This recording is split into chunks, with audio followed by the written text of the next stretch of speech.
Anyway, to get started on what I was talking about, but to backtrack a little bit to what I was thinking about after when I just let it go. Like, I miss Owen, right?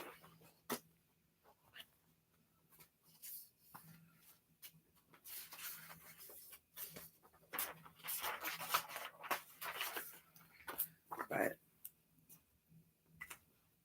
okay, it was just so weird because he was on chemo, right? I had sex with him. I knew what I was dealing with. I guess I wasn't. I don't know. I didn't even have sex with him and I know what I was dealing with. I wasn't dealing with anything. But I always knew what I was talking about when girls said they were fucking him and they describe everything about him. And it wasn't even about him. Like, that's not even the right person. They're just tormenting me and torturing a person that was dying because I thought it was gross and contagious.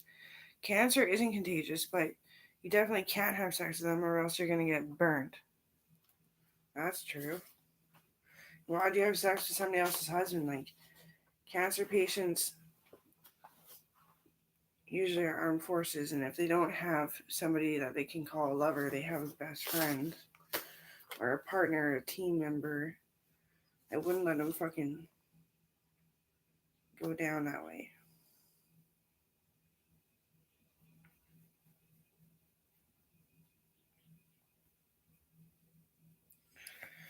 But Owen kept complaining that he couldn't get hard from but he wanted to, and it was painful. And I said, "I love you though. Like that's not the point of a man is to complain that his genitals hurt because you're around. It's like if their genitals are even hurting or as sick as me, I'm sure it means that you're beautiful or something, right?"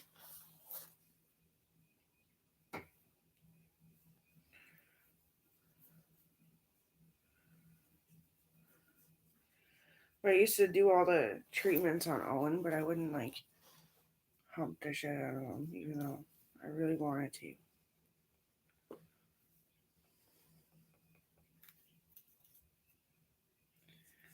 So he had all these ointments, and a lot of them I was a genius of, and he said those ones work good too, and some weren't even made by a genius, they're just like kind of like an aloe kind of cream.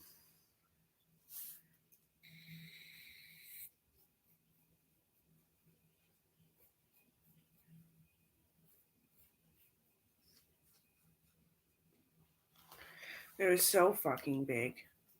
And then it made me question because I've seen other penises. Not that I really care to. It's just another thing. When boys are young, they often flash their pee pee at you.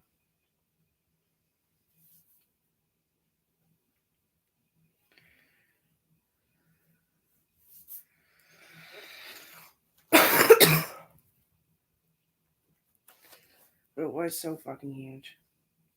Finally got it hard, and like the pain is really what killed him too. When you think about it.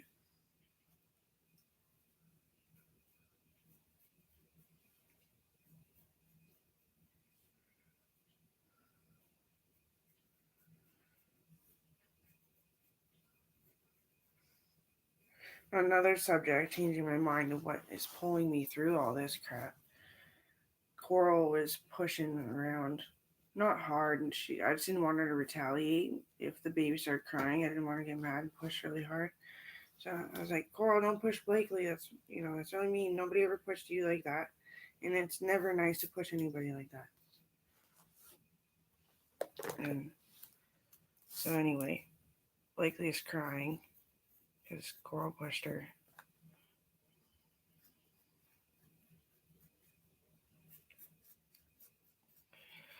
And I'm looking at Blakely, who's really freaking pretty.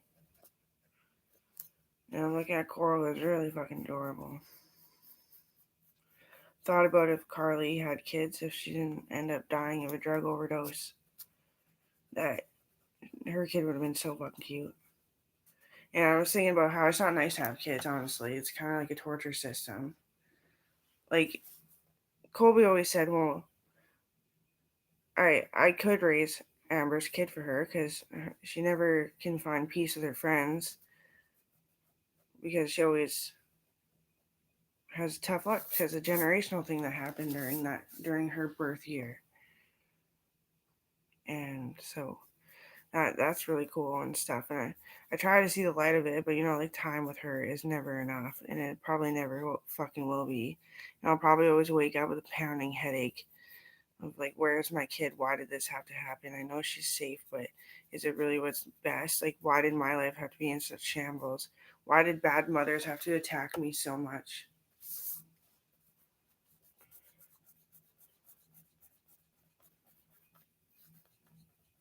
Where's my kid? Kind of thing.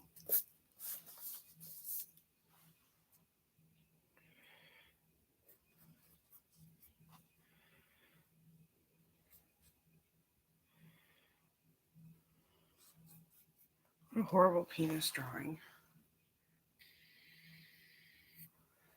I've never really seen one. I've seen it like 1,000 times. Like I've held it. I didn't massage it. I just put the cream and put the body temperature on it for him because he couldn't lean forward because his abdomen was swollen. That's why he couldn't get a hard on.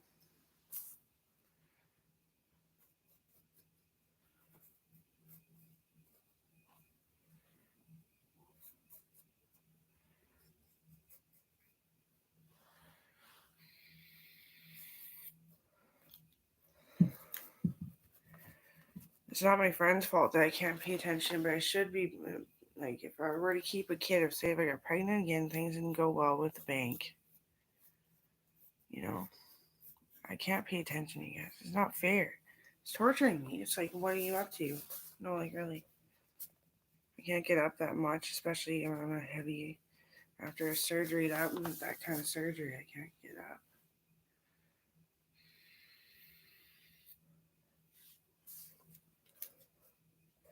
I'd be wasting my time with her anyway, because you would have to be like Nanny Aaron, Nanny Joey, Nanny Eric, Nanny whomever.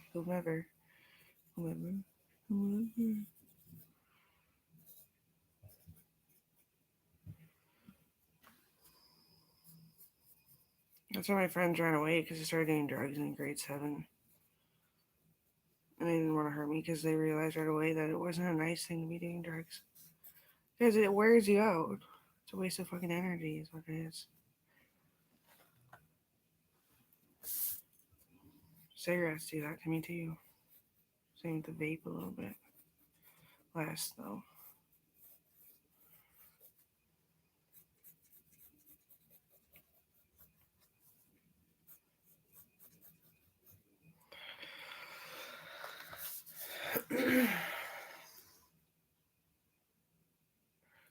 I don't even know how to draw it hard because I've seen that like one instance.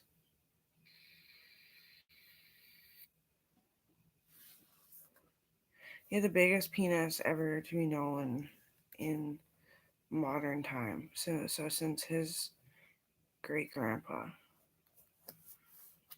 and he was 10 years older than us, than me, people my age.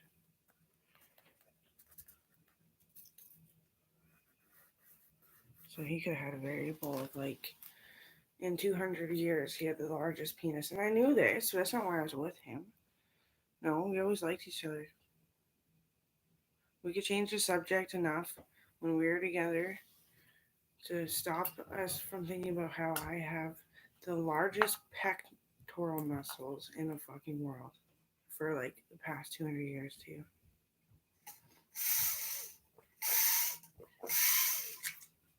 But we could change the subject enough. We thought about each other's brains all the time. We were like, brains. And it healed us, so we didn't care. Pinky and the brain. Pinky and the brain. One is a genius, the other one's insane. An laboratory race. The pinky and the brain. I don't think penises have very many creases on the his did. It wasn't hard.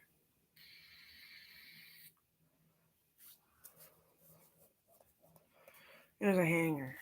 Shine line danger.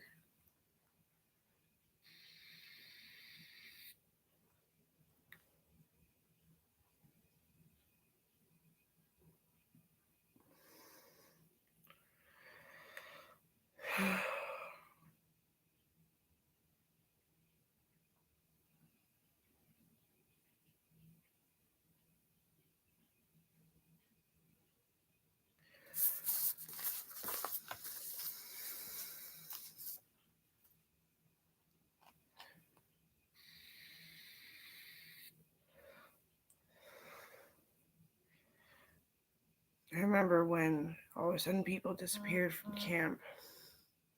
And a little midget got into it. We were supposed to stay in barge the camp. He got kicked in the fucking nuts. How that happened, I thought he was paying attention, but he wasn't. And I felt like a fucking asshole for the rest of my I will for the rest of my life.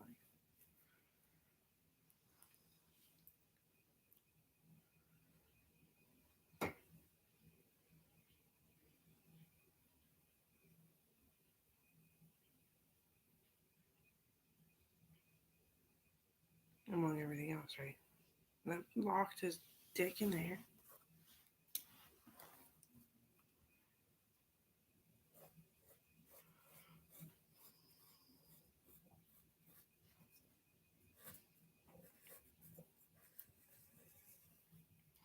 Because you can't just always, you can't always just take on a fight either. But I would have if he wasn't honestly able to pay attention. But I didn't know he wasn't. So I remember that midget's face. Haunted for us. So what an ugly midget too. Like honestly, I see midgets like on a constant basis in the city, and they're so fucking pretty, and their bodies are different, but they're nice. And just that one too, he's just so fucking ugly. Like German. I said, yeah, but I'm Russian. I popped his head off.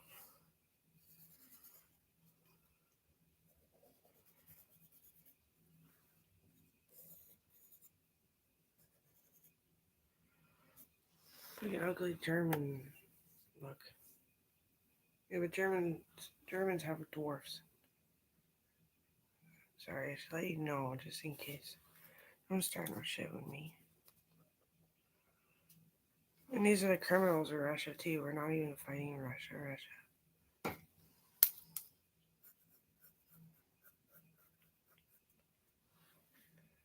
I will fucking have my emotional breakdowns when I need to.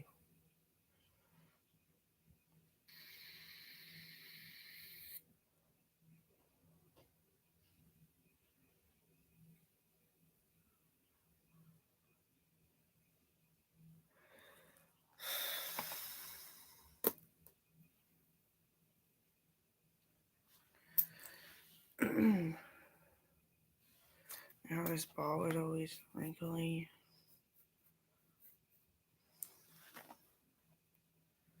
I totally don't discriminate, believe me.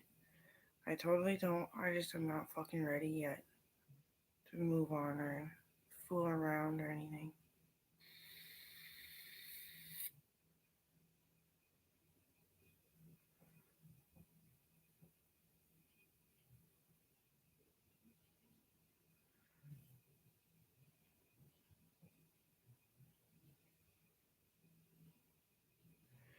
But I actually know that one of the soldiers living here, we're all soldiers, is sheathed. The other one is bunkered. And one only gets hard when he's intelligent. He doesn't like to have sex either. And he's my best friend, obviously.